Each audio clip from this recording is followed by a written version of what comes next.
Hi అండి. మా వారి కోసం అయితే నేను కంచి కాకరకాయ కర్రీ చేస్తున్నాను. ఎలా చేయాలో నేను ఆల్రెడీ మన ఛానల్లో వీడియో పెట్టి ఉన్నాను. ఇప్పుడు ఇంకా ఎవరైనా కొత్తగా చూసే వాళ్ళైతే చూడండి, నేను చూపిస్తాను. మీరు కూడా ఒకసారి అలా ట్రై చేయండి, చాలా బాగా వస్తుంది. కంచి కాకరకాయ అంటే అంత చేదేం ఉండదండి, కానీ చాలా బాగుంటుంది. చేదు లేకుండా ఎలా వండుకోవాలో కూడా నేను టిప్స్ అనేది మీకు చెప్తాను. ఓకే అండి, వీడియో కంటిన్యూ అవుతుంది, చూస్తుండండి. ఇదిగోండి, మనం ఒక మీడియం సైజు ఆనియన్స్ 2, ఒక 3 పచ్చిమిరపకాయలు అయితే నేను కట్ చేసి పెట్టుకున్నానండి. ఒక ½ కేజీ కంచి కాకరకాయలు. ఇదిగోండి, ఇలా నేను సన్నగా కట్ చేసుకున్నాను, ఎందుకంటే తొందరగా మగ్గుతాయి. పెద్ద పెద్దగా ఉంటే కూడా తినబుద్ధి కాదు మాకైతే, అందుకే నేను సన్నగా తరుక్కున్నాను.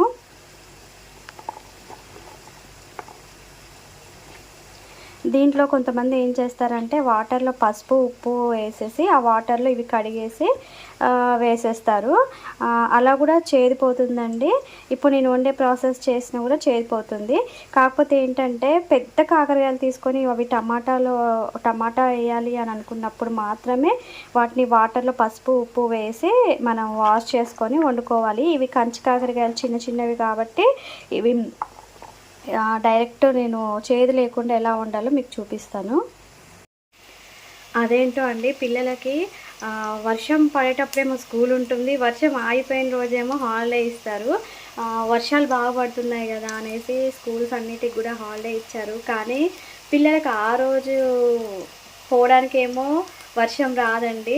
ఎందుకంటే ఏంటో నాకు ఎప్పుడు అదే అనుకుంటున్నా, హాలిడే ఇచ్చిన రోజు టక్కున వర్షం ఆగిపోతుంది.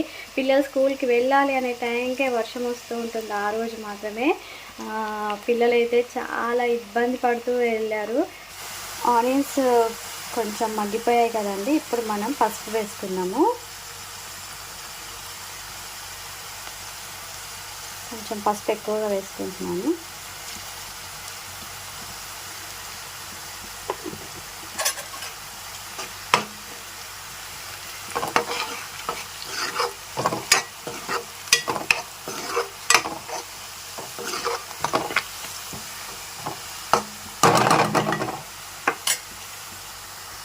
ఇప్పుడు దీంట్లోకి మనము కట్ చేసి పెట్టుకున్న కాకరకాయ ముక్కలు అనేవి వేసేస్తున్నాం.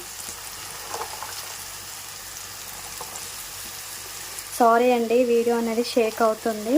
అమ్మ వాళ్ళ ఇంట్లో ట్రైపాడ్ లేదనమాట, నేను 1 హ్యాండ్లో దీన్ని మేనేజ్ చేస్తున్నాను, అందుకే వీడియో అనేది షేక్ అవుతుంది.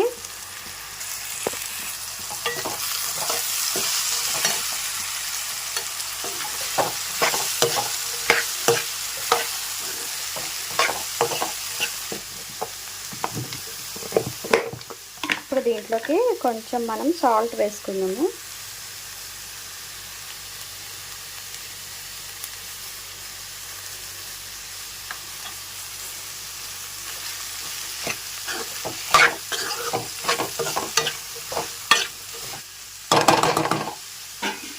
ఇప్పుడు మనము మూత అయితే పెట్టొద్దండి, ఎందుకంటే చేదు ఉండకుండా ఉండాలంటే మనము కాకరకాయలు అనేవి కుక్ చేసేటప్పుడు దీని మీద మూత అనేది అస్సలు పెట్టకూడదు. ఓకేనండి, టమాటా వేసే వరకు కూడా దీన్ని ఇట్లానే మనం బాయిల్ చేసుకోవాలి.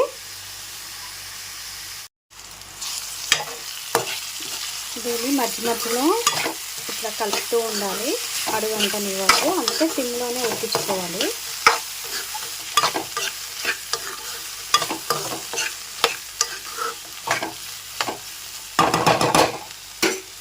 స్మెల్ మాత్రం ఓకే అండి, చాలా వరకు మగ్గిపోయాయి. ఇప్పుడు మనం టమాటా వేసుకున్నాము. నేను ఏ కర్రీలో అయినా టమాటా అనేది మధ్యలో వేస్తాను.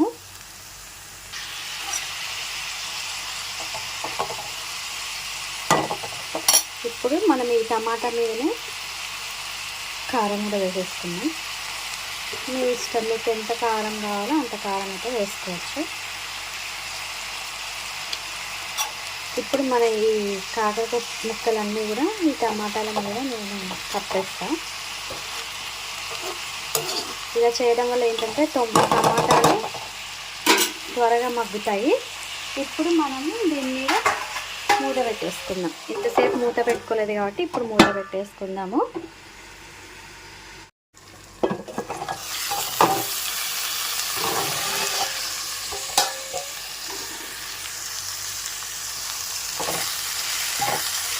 చూసారా టమాటా మొత్తం ఎట్లా మెత్తగా మగ్గిపోయిందో.